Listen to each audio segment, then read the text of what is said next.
হাজার মাইল পথ পেরিয়ে সুদূর সাইবেরিয়া ইউরোপ থেকে আসে ভিনদেশী অতিথিরা।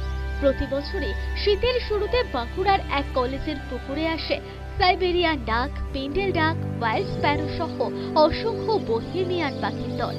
লক্ষ লক্ষ পাখির আগমনে মনোরম পরিবেশ তৈরি হয় কলেজ চত্বরে। শুধু স্টুডেন্ট নয়, বাইরে থেকেও পক্ষী প্রেমীরা আসেন পাখি দেখতে। শুক্রবার জাতীয় পক্ষী দিবস। এই বিশেষ দিনে আরও মানুষ আসছেন পাখি দেখতে। পাশাপাশি পাখি সংরক্ষণ এবং পাখির আবাসস্থল রক্ষার গুরুত্ব সম্পর্কেও মানুষকে ওয়াকিবহাল করেছে কলেজ কর্তৃপক্ষ। এবার শীতের শুরুতেই পরিযায়ী পাখিরা এসেছে কলেজের পুকুরে। শীত কমলে আবার চেনা পথ ধরেই ফিরে যাবে নিজের দেশে। ভিনদেশী অতিথিদের জীবনযাপনে কোনো সমস্যা যাতে না হয় তার ব্যবস্থা নিয়েছে কলেজ কর্তৃপক্ষ।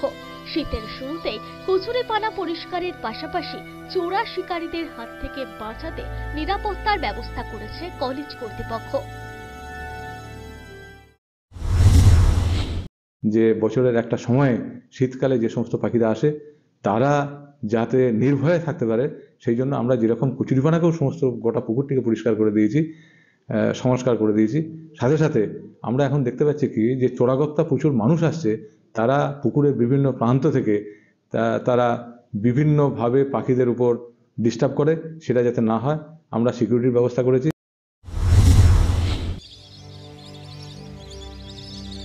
বর্তমান সময়ে পাখির বহু প্রজাতির জীবন অস্তিত্ব সংকটে।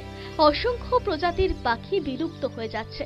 তাই পাখি সংরক্ষণ এবং পাখির আবাসস্থল রক্ষার গুরুত্ব সম্পর্কে সচেতনতা বাড়ানোর জন্যই 5ই জানুয়ারি জাতীয় পাখি দিবস পালিত হয়। ডিএফও উমর ইমাম জানান, পাখিদের সংরক্ষণ করতে হবে, কারণ পাখি দূষণমুক্ত পরিবেশেই বাঁচতে পারে। তাই যে অঞ্চলে পাখির অবাধ বিচরণ সেখানের পরিবেশ দূষণমুক্ত বলেই ধরা যায়। কে এবছর ওয়েটল্যান্ড বার্ড কাউন্টিং হয়েছে, তো আমি ফরেস্ট এরিয়া ভিতরে করেছে, এই এরিয়া হয়নি, বাট এটাও আমি ইনক্লুড করে দেব। মোস্টলি এখানে হচ্ছে পোচার্ড হচ্ছে, রেড কমন পোচার্ড হচ্ছে, লেসার হুইসলিং ডাক হচ্ছে, ঠিক আছে, এরকমই হচ্ছে। আর যদি কোনো মতলব রেয়ার স্পিসিস হবে তো ওটা তো একটু মতলব ঠিকঠাক করে দেখতে হবে। নিজেদের কলেজের সরোবরে পরিযায়ী পাখিদের দেখা পেয়ে খুশি পড়ুয়ারাও। কলেজ কর্তৃপক্ষের পাশাপাশি তারাও খেয়াল রাখেন পাখিদের যাতে কেউ বিরক্ত না করে। একথা নিঃসন্দেহে বলাই যায়, পরবর্তী প্রজন্ম পরিবেশ নিয়ে সচেতন হচ্ছে।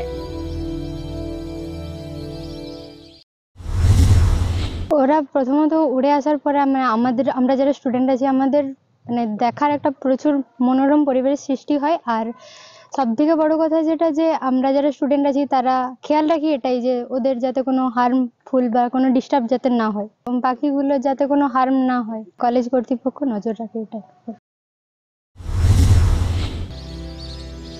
পাখিদের সংরক্ষণ, তাদের আবাসস্থল নিয়ে মানুষের সচেতনতা প্রয়োজন, তাহলেই বজায় থাকবে জীববৈচিত্র্য।